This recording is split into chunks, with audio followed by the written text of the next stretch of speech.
모든 것은 나고 소멸한다. 그렇지 않은 것은 이 우주에 없다. 그러나 아름다운 미술품과 고매한 정신은 영원히 살아있을 것이다.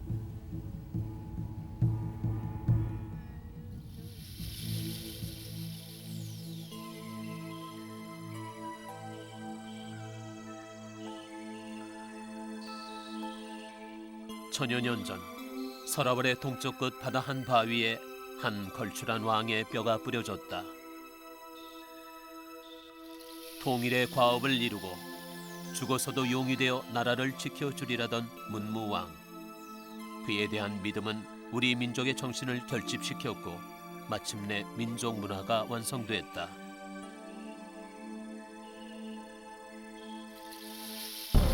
그 문화의 생명은 아직도 힘차게 맥박치고 있다.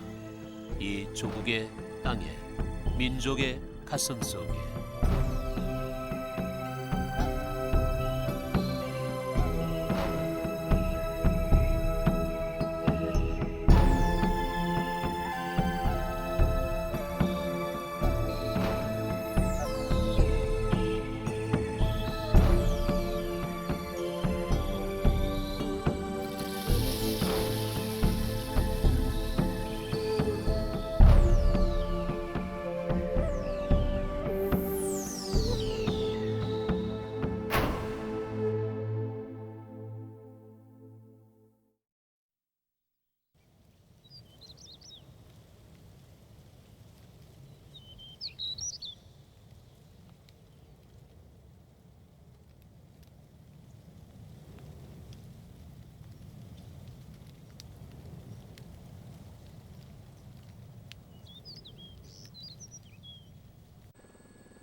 경주 남산 서편에 형산강이 흐르고 드넓은 양산벌이 펼쳐져 있다. 신라는 여기서 시작한다.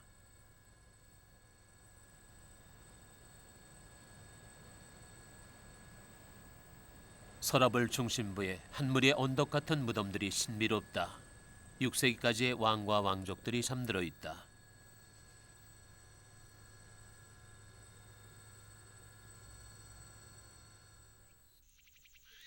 궁성 바로 앞 시가지 한가운데 이토록 거대한 능들을 조성한 것은 한나라의 위엄을 안팎에 과시하기 위해서였을 것이다.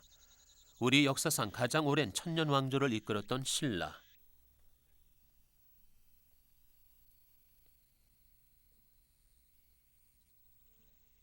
조상들의 삶에는 우리 민족 문화의 원형이 오롯이 녹아 있으니 서라벌을 다시 찾은 까닭은 그런 연유에서다.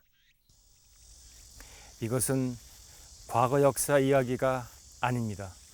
늘 맥박치는 예술원의 노래입니다. 우리는 폐허에서 우리 문화 향기에 원초적 유혹을 느낍니다. 모든 것은 나고 죽습니다.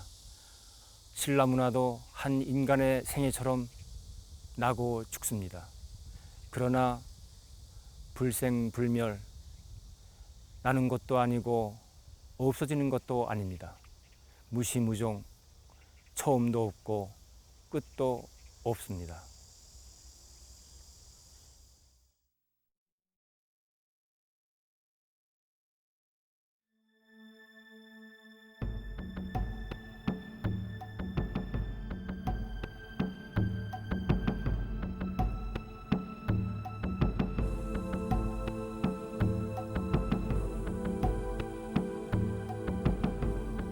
서양이 태양의 문화라면 동양은 달의 문화다. 신라인들은 달을 보고 변화와 순환의 원리를 깨우쳤기에 궁성을 달 모양으로 만들고 연못을 월지라 불렀다. 매월 사흘 만에 떠오르는 달의 첫 모습은 3.1월. 그래서 신월이라고도 하고 초승달이라고도 한다. 아름답기가 여인의 아미에 비유되곤 하는 3.1월. 신라인들은 만물의 시작을 의미하는 뜻에서 이 초승달을 유달리 사랑했다.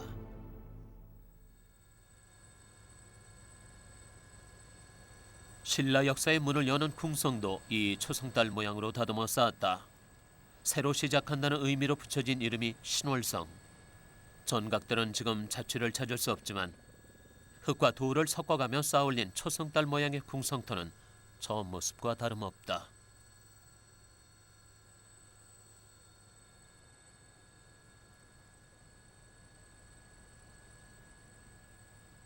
꽉 찬 달의 모양을 닮은 만월성도 쌓았다는 기록이 있으나 지금은 확인할 길 없다. 신라의 역사는 달의 첫 모습처럼 신비롭게 출발했다.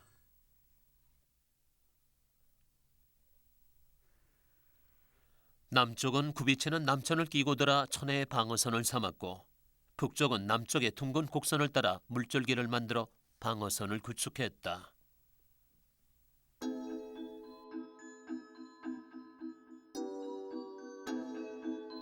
수줍은 듯 은근히 눈웃음 짓는 여인. 당시 신라를 일으켰던 사람들은 흙으로 빚은 인형 속에 생생하게 살아있다. 도용은 5세기에서 6세기에 걸쳐 삼국 가운데 유일하게 신라에서만 만들어졌다.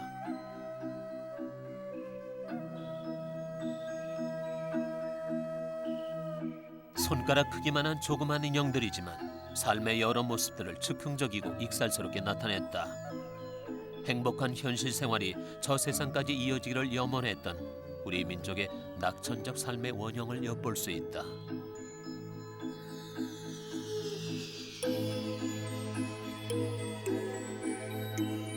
호국사찰 황룡사의 금당지붕에 얹혔던 치미에도 천진난만하게 웃는 할머니와 할아버지의 모습을 손으로 빚어놓았다.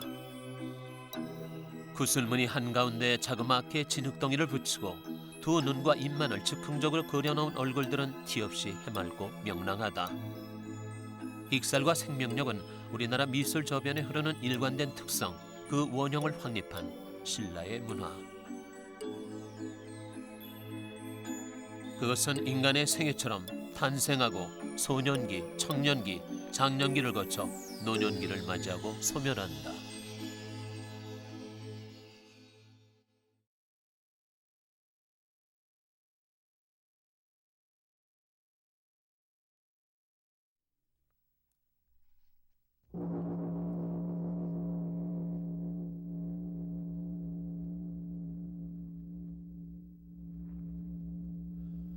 어리석음과 탐욕을 끊어주는 진리의 소리. 원효는 그것을 원음이라 불렀고 그 원음은 에밀레 종소리에서 되살아났다. 깊고 그윽한 울림이 머무는 숲에서 신라의 역사는 시작된다.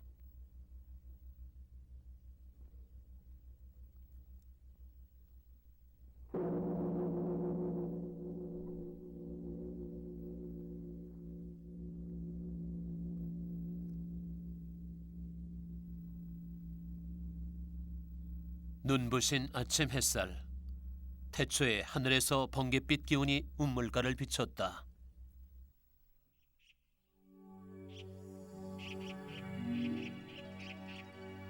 백마가 절한 자리, 그곳에 자줏빛 아래서 산의 아이가 태어났으니 바로 혁것의 왕이다. 이처럼 눈부신 아침, 운물가에서 신라의 역사는 시작된다.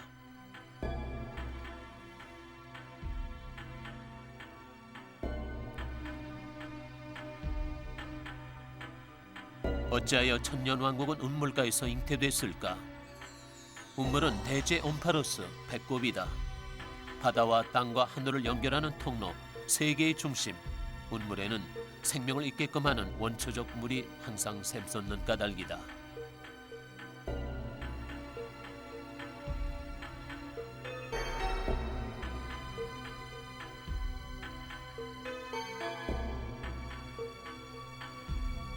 지금 박혁거세가 태어난 운물은 커다란 돌로 덮여 천기를 숨겼고 이곳에 세웠던 정각의 주춧돌 4개가 남아있을 뿐이다.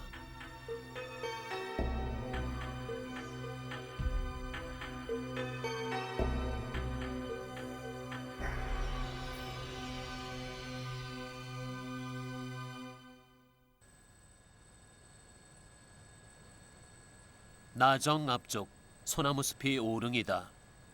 크기가 일정하지 않은 5개의 무덤이 옛 모습을 그대로 간직하고 있는 곳.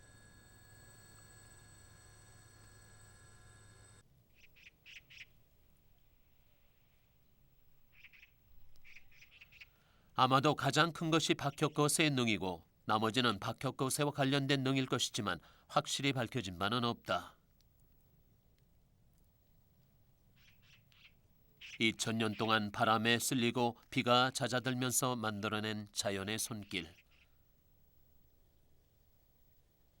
가파르고 완만하고 길고 짧은 선들의 연이어진 조화가 발걸음마다 숨바꼭질하듯 다른 구도를 만들어낸다.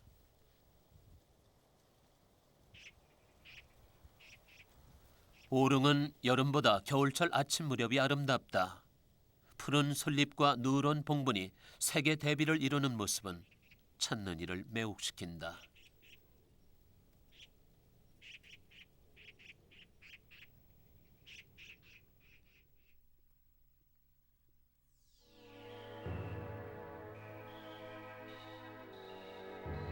박혁거세에서 100여 년이 지나면 서라벌에 다시 새로운 시작이 일어난다.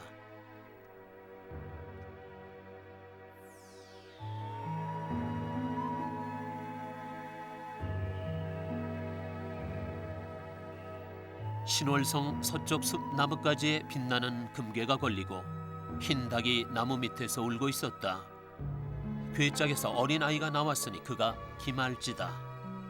생명의 근원인 물에서 나무가 자라고 숲을 이루니 숲도 역시 생명의 정령이 머무는 곳.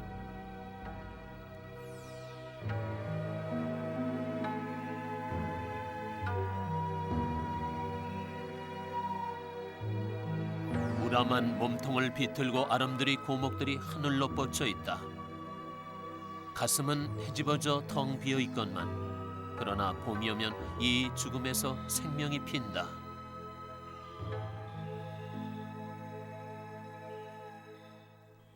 알지는 성안을 낳고 성안은 아도를 낳고 아도는 수류를 수류는 유부를 유부는 구도를 낳고 구도는 미추를 낳았다. 이 미추가 왕위에 오르는데 김시로는 첫 임금이었다. 숲에서 시작된 새로운 역사. 서라벌은 이후 나라 이름도 기림이라 바꿔 부르며 성장하기 시작한다.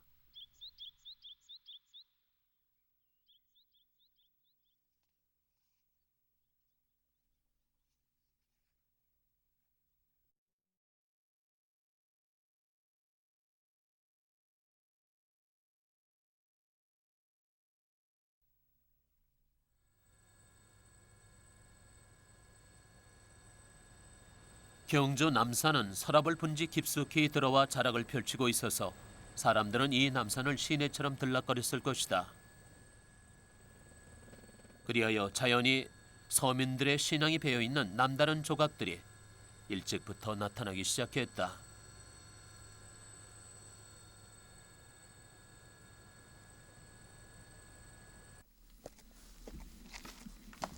불곡 입구에서 오솔길을 10여 분 올라가면 무성한 산죽이 나타난다.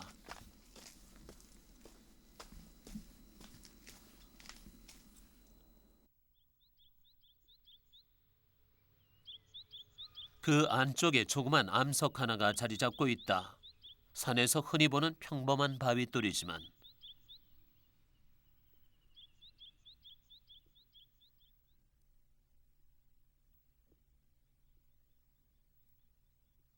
다가가면 커다란 미소가 손님을 반긴다.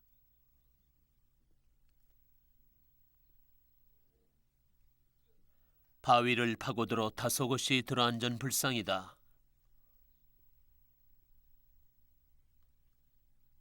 편하게 앉아 소매 속에 두 손을 넣은 얌전한 자태. 규모로 치자면 인도와 중국의 거대한 석굴에 견줄 수 없겠지만 여기서 나는 부처와 하나가 된다.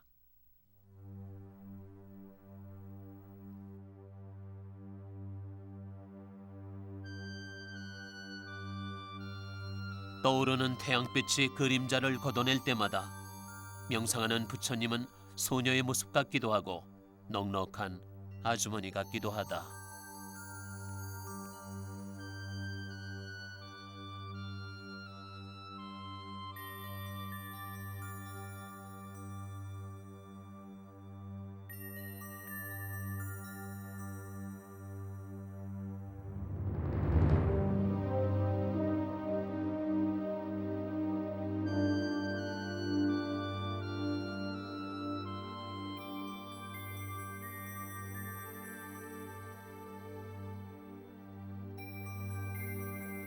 불상이 조각되기 시작한 건 6세기 무렵부터. 신라의 불상은 고구려 백제와는 달리 귀엽고 천진난만한 미소를 띠고 있다. 이 신라의 미소는 한국인의 영원한 동심을 상징하며 이후 우리 불상의 맥을 이룬다.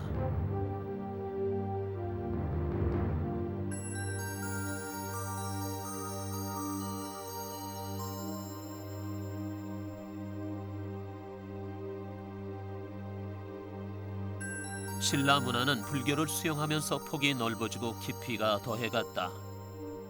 선덕 여왕 때 분황사 9층 석탑이 세워졌다. 이 절에서 원효가 머물며 화엄경을 해설했다.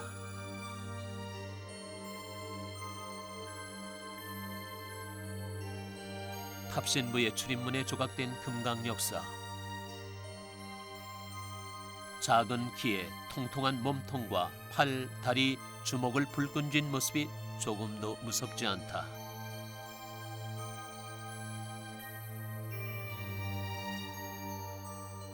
당시 신라의 아이들도 무서워하기는커녕 이 금강 역사들을 귀여워했을 것이다. 금강 역사의 키가 커지고 큰 눈을 부라리며 사람들을 위협하기 시작한 건 통일이 되면서부터다.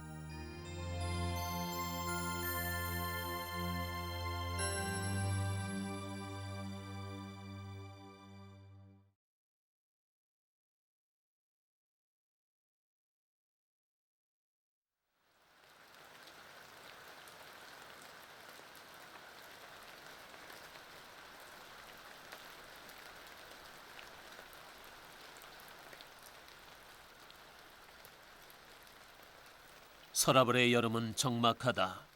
2000년의 전설과 역사와 예술의 무게를 이기지 못해서일까.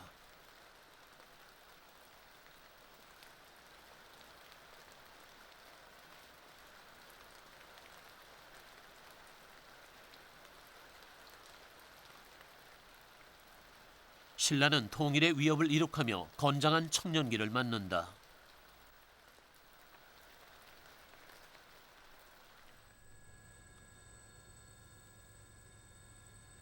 경주 분지 서쪽에 부드러운 능선에 선도산이 있다. 저 너머는 서방 극락 정토라고 여겨졌던 신령스런 선도산.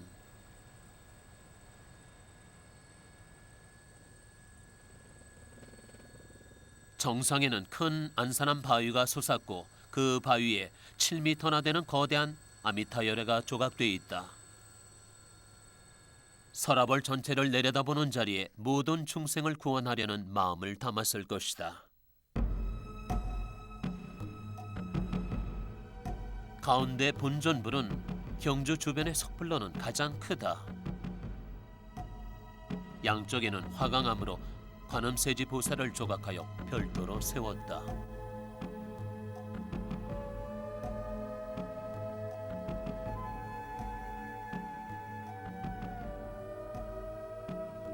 이전까지 미륵신앙이 유행했다면 통일을 전후해 이 불상을 만들면서 극락왕생의 영원히 중생들 마음에 널리 번졌을 것이다.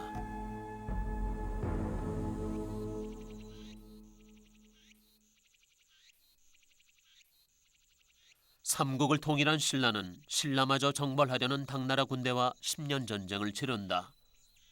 마침내 주술적 비법으로 적군을 물리친 수패, 통일신라 최초의 호국사찰 사천왕사를 창건한다.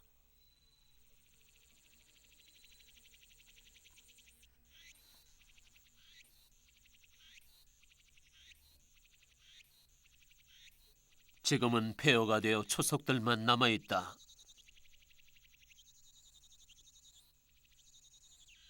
목탑 2개를 세웠는데 사리함을 넣었던 심초의 사리공에는 빗물만 고여 있으니 통일 후 전국의 사찰을 총괄했던 사천왕사의 영화는 간 곳이 없다.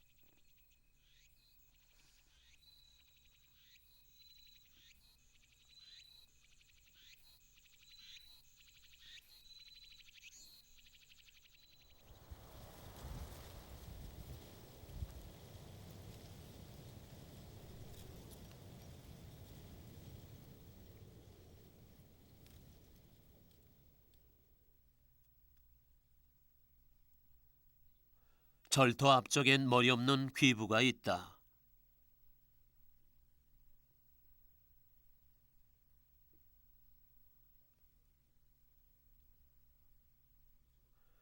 문무대왕의 비가 여기 세워졌었는데 지금 그 파편은 경주박물관에 전시돼 있다.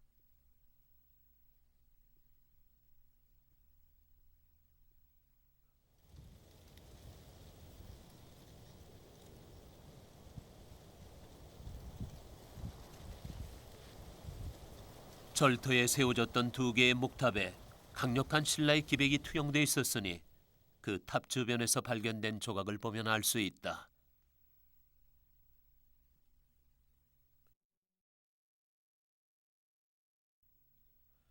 조각은 진흙으로 만든 높이 90cm 크기의 노규 사천왕상.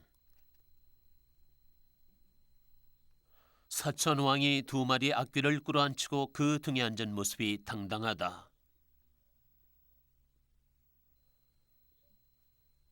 신라 시대에 수많은 조각품이 만들어졌건만 조각가의 이름을 알 수 있는 작품은 오직 이 사천왕상뿐이다. 고승이면서 서예가이며 조각가이며 와공이기도 했던 걸출한 예술가 양지가 바로 그다.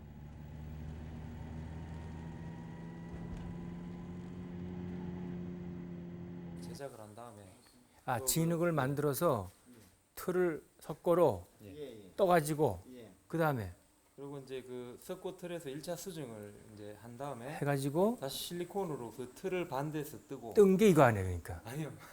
그 뜬 다음에 거기에서 이거를 뜬 거란 말이지. 예. 전국에 흩어진 파편들을 샅샅이 찾아서 전체 복원들을 그리는데 6개월. 그로부터 20년 만에 사천왕상은 두 젊은 예술가에 의해 진흙으로 재현됐다. 1300년 만에 몸이 완벽하게 되살아나니 그 희열을 어찌 형언할 수 있을까.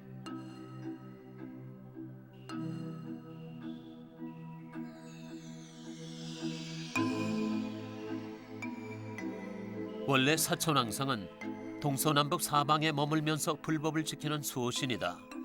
그런데 신라가 삼국을 통일하면서부터는 나라를 지키는 호국신의 성격이 크게 강조된다. 원래 인도에서는 귀인의 모습이었지만 중국을 거치는 사이 갑옷으로 무장하고 무기를 진 무사의 모습으로 바뀌게 된다.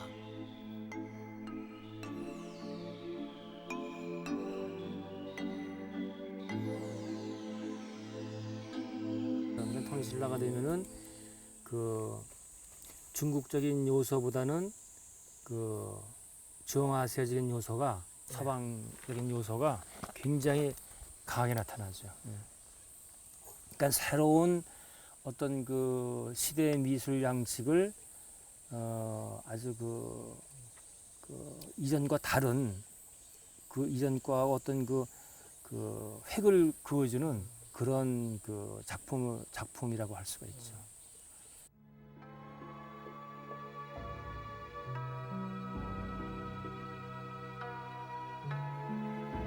사천왕상은 탑의 4군데 벽에 안치됐을 것이다.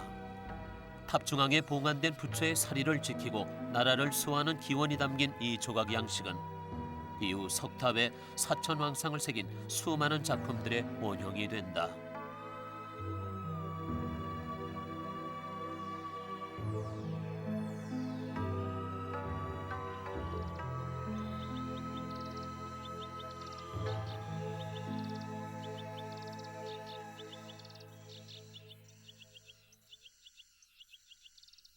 사천왕사 호국신앙의 맥은 봉서산 깊은 골로 이어진다.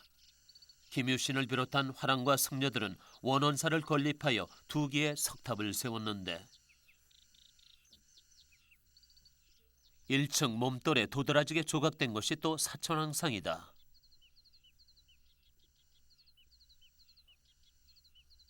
양감이 뛰어나고 모습이 어찌나 박진감이 있는지 사천왕이 탑에서 걸어 나오는 착각을 불러일으킨다.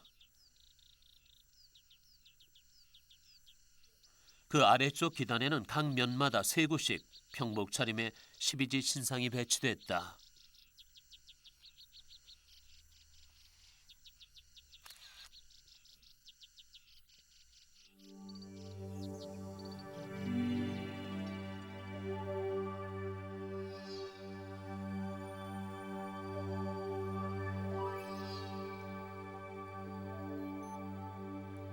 목탑이 이제는 석탑으로 바뀌고 다투어 사천왕이 조용됐으니 둘러선 솔숲에 연기가 어린다. 문득 송화가루가 폭포처럼 쏟아진다.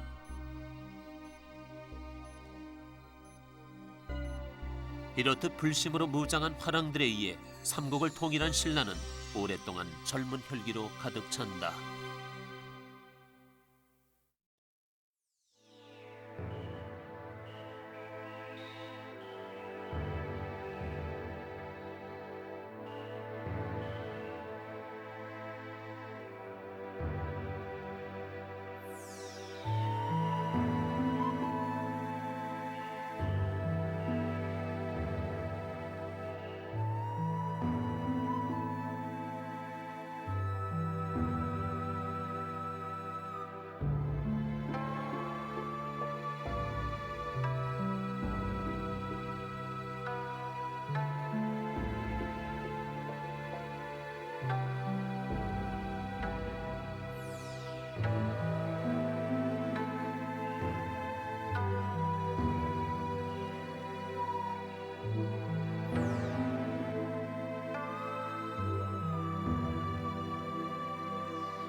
통일 전후의 시기가 혈기왕성한 청년기라면 8세기 들어서는 모든 면에서 완숙한 장년기를 맞는다. 8세기 전반 성덕왕릉 때는 우리 역사상 흔치 않은 태평성대였다.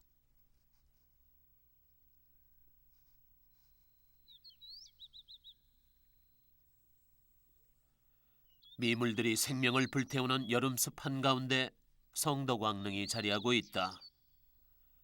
이 시절엔 서방 세계와의 교역이 빈번했는지 카이젤 수염이 멋들어진 문인상이 먼저 방문객을 영접한다.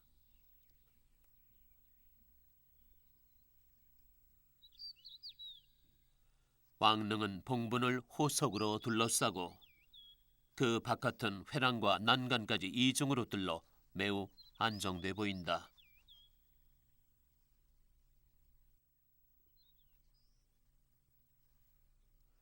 독특한 것은 회랑에 12지상을 배치한 점이다. 이런 형태는 성덕왕릉에서 처음 발견된다.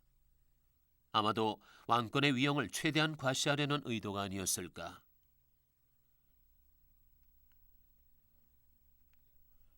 독립된 12지상들은 아들 경덕왕 때에 완성됐고 이 시기는 강력한 왕권을 확립하려던 때였다.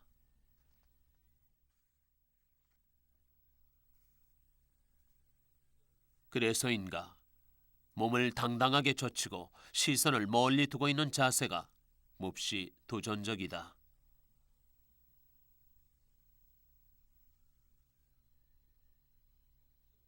복장도 사천왕이 입었던 무장한 갑옷을 입혔다. 불법을 수호하는 자세를 왕권을 보호하는 자세로 탈바꿈해서 표현했으니 신라 문화가 지닌 독창성이 유감없이 발휘됐다.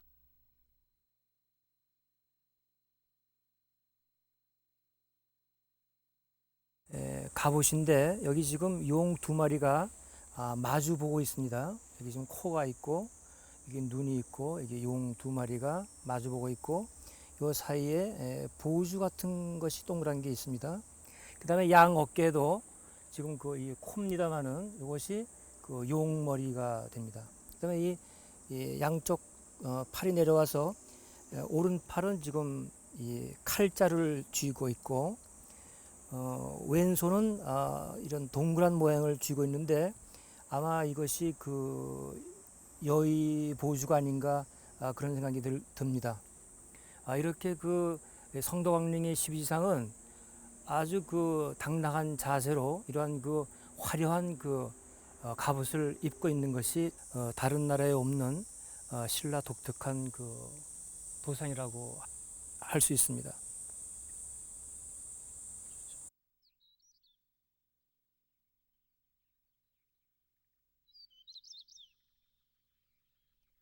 왕릉에 호석이 정비되고 12지상과 사자상, 문인, 무인석이 배치되는 이런 능묘제도는 고려를 거쳐 조선시대까지 전해온다. 그것뿐만이 아니다.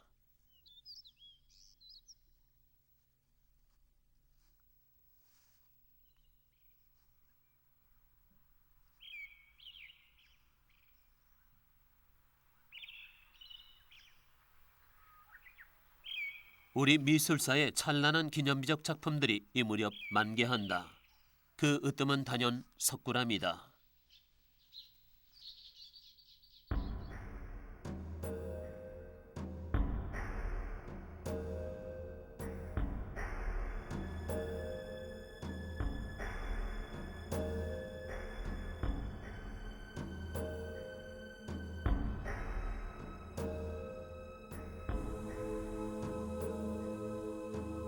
동해에 태양빛이 달려와 머무는 석가열애의 백호. 깨달은 사람의 몸에서는 금빛이 발산되며 그것은 두광으로 표현된다. 그 두광의 중심이 바로 백호이다. 그것은 제3의 눈, 마음의 눈이 자리 잡은 곳, 바로 일체를 만드는 마음의 자리이다.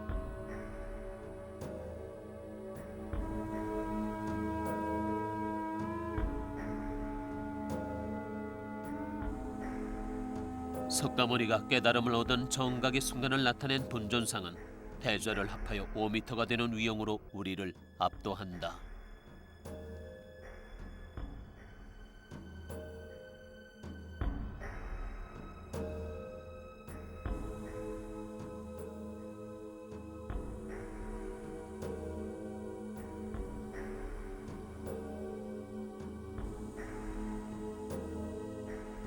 손가락 사이의 물갈퀴와 손마디까지 세밀하게 조각한 사실적인 기법.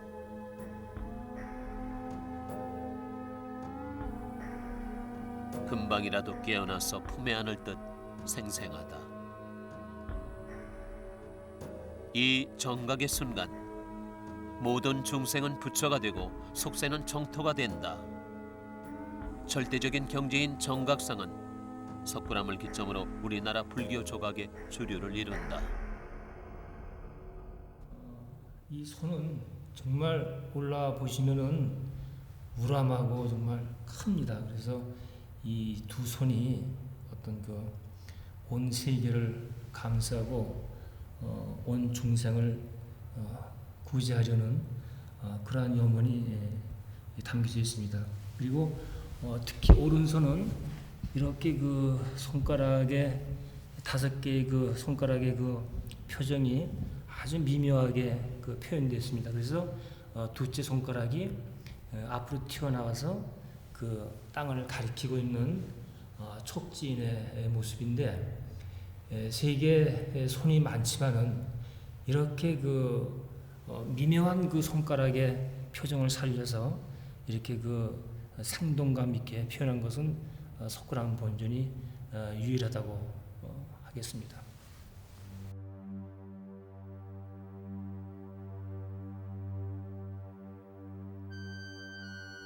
본전불에 가려 잘 보이지 않던 뒤편 한가운데 11면 관음보살.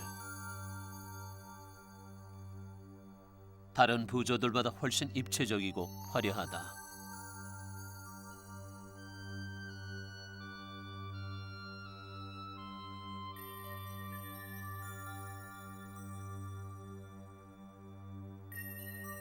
살포시 미소를 머금은 얼굴과 신체의 곡선이 지극히 여성스러운데 이는 모성애를 나타낸 것이다.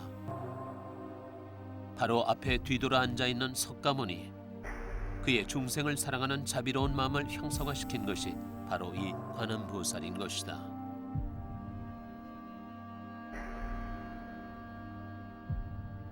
입자가 거친 화강암에 어느 석공이 이토록 완벽하게 고매한 정신을 새겨놓을 수 있을까? 하늘그린 옷자락은 마치 붓으로 다듬어 그린 듯 정교하게 선이 살아있다.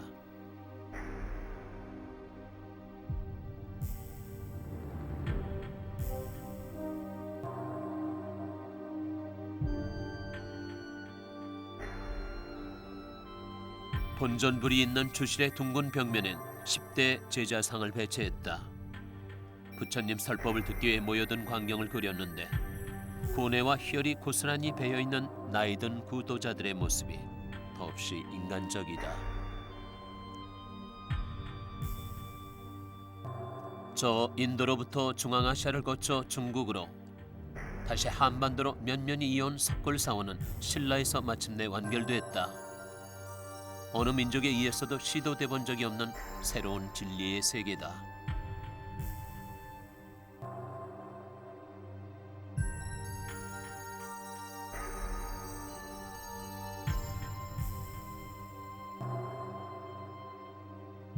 하나 조각가는 자신의 이름을 남기지 않았다. 그에게 신전은 완성된 것이 아니었을 것이다. 석굴암은 계속 새로운 메시지를 전해주고 있다. 무릇 모든 위대한 것이 그렇듯이 시대에 따라 성장하며 새로운 의미로 다가서고 있는 것이다.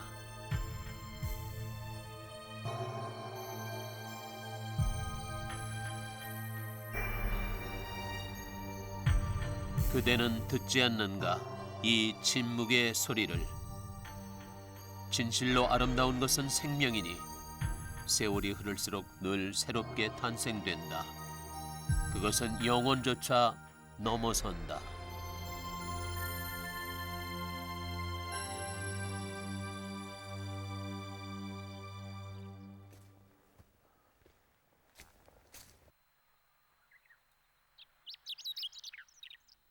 햇살 좋은 여름날 오후 열암 계곡을 헤치고 들어섰다. 첫눈이 없어 길도 끊어진 지 이미 오랜 풀숲을 얼마나 더듬었을까.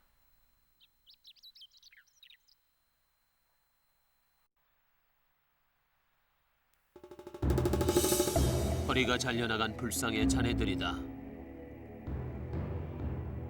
예리한 옷자락도 무뎌지고 점점 마멸되어 뒹구는 파편에 비장미가 어린다.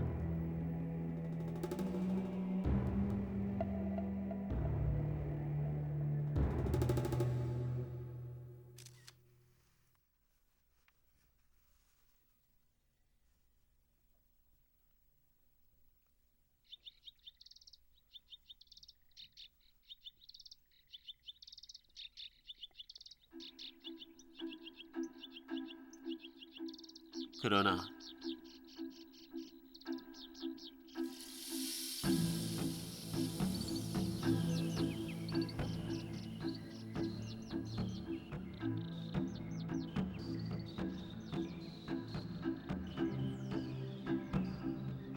대좌는 깨진 채 한옆으로 뒹굴고 머리는 동강나 자취도 없지만 수백 년 풍상에도 굽히지 않고 제자리를 지켜온 생명이 있어 나그네를 숙연케 만든다.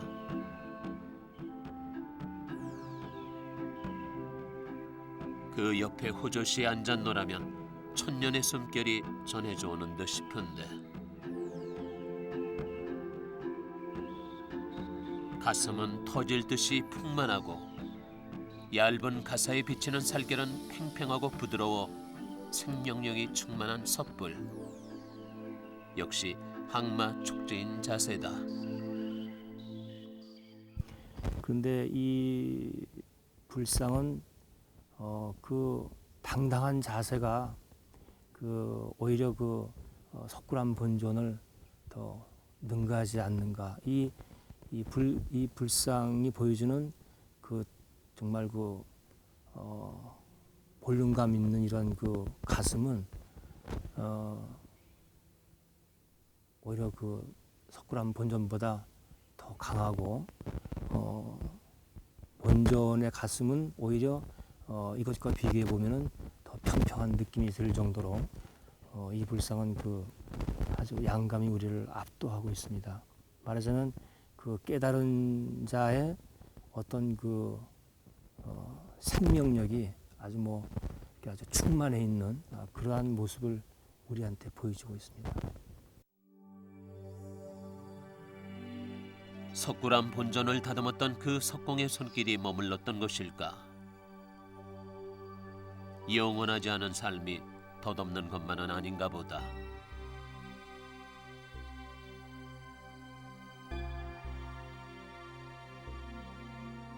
삶이 영원하다면 이토록 치열한 성취욕은 없을 것이고 그저 구름처럼 흘러가다가 소멸해버리는 존재가 되었을 테니까.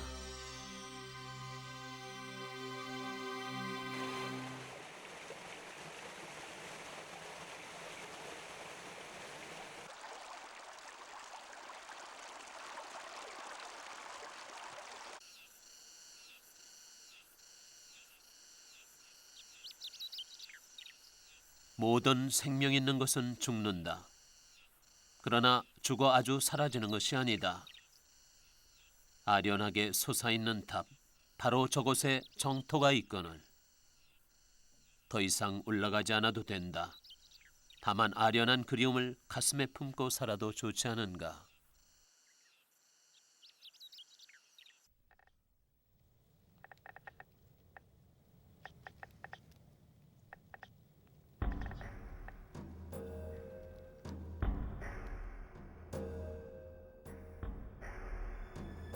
풍요롭고 원숭빛 넘쳤던 통일신라의 예술 감각은 포석정에서도 절정을 이룬다.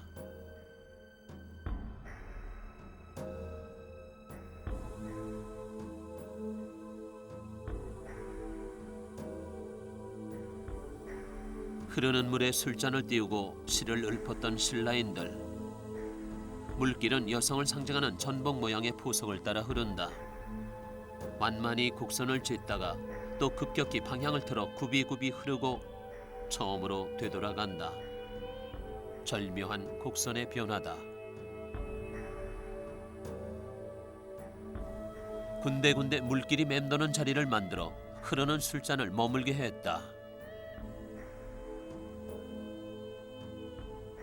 그러나 화려함이 짙어가는 만큼 신라는 서서히 쓰러져가고 있었다.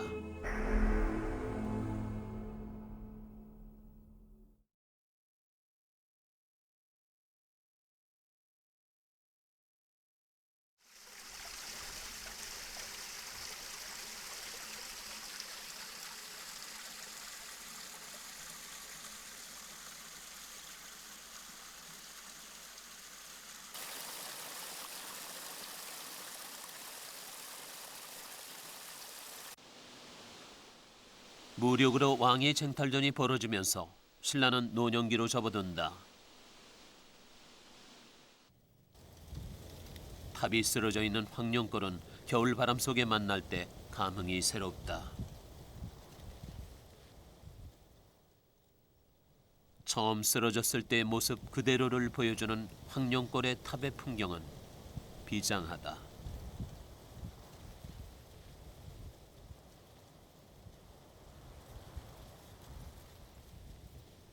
여기 세워졌던 절은 원래 황둔사였다. 임진왜란 때 소실됐는데 고성 담화가 이곳에 다시 절을 중건하고 이름을 황룡사라 했다.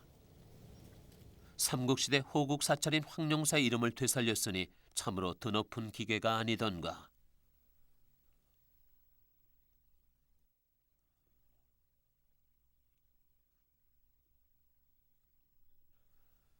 아무리 위대한 문화라 해도 마침내 소멸해버리는 것.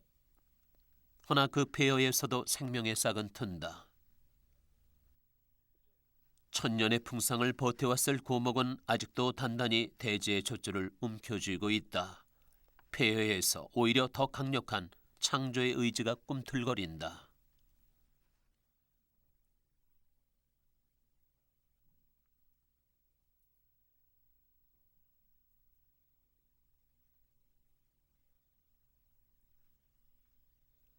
가장 깊숙한 곳에 있어야 할 사리공마저 도굴되어 하늘을 향해 열려 있다. 텅 빈 사각의 공간은 이제 태양이라는 영원한 보조를 보듬으려 하는데, 그러나 노쇠하고 지친 모습.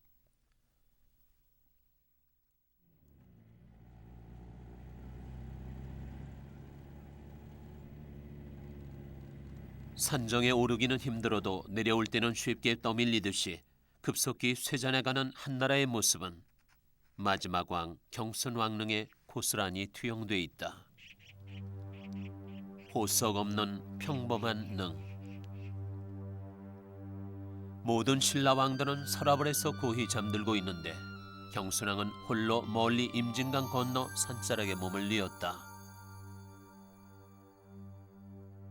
귀부도 없고 이수도 없는 조그만 비신이 남아있건만 천년 풍상의 글자는 다 지워져 경순왕릉의 존재를 잊었었다.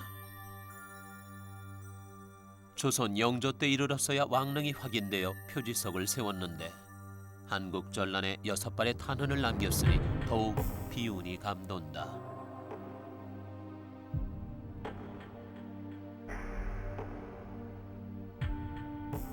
세벌에서 일어난 신라는 그렇게 쇠락의 운명을 맞았다. 스스로 나라를 고려에 넘겨준 경순왕은 40여 년을 더 살다가 눈을 감았다. 천년왕조 최후의 왕은 무슨 상념으로 그 오랜 세월을 버텼을까?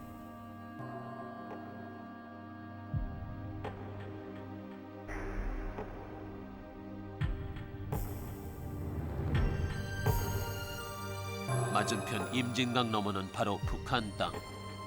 분단의 현장을 마지막 왕이 지키고 있으니 역사의 아이러니다.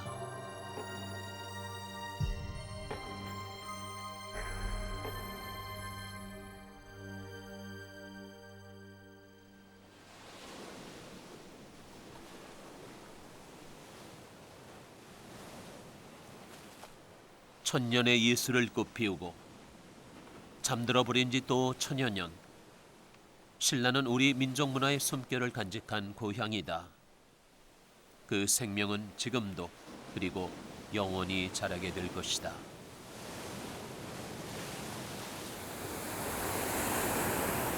신라는 그렇게 사라져 갔습니다. 그렇지만은 영원히 사라진 것이 아니죠. 지금까지 맹맥히 살아 있습니다. 신라는 이 땅 위에서 인류 역사상 더 이상 아름다울 수 없고 더 이상 도매할 수 없는 그러한 예술을 창조했습니다. 우리는 지난 한 세기 동안 전통의 단절이라는 갈등 속에서 방황해 왔습니다. 이제 우리는 과거의 잠재력을 되살려가지고 새로운 문화예술의 꽃을 피울 때가 됐다고 확신하고 있습니다.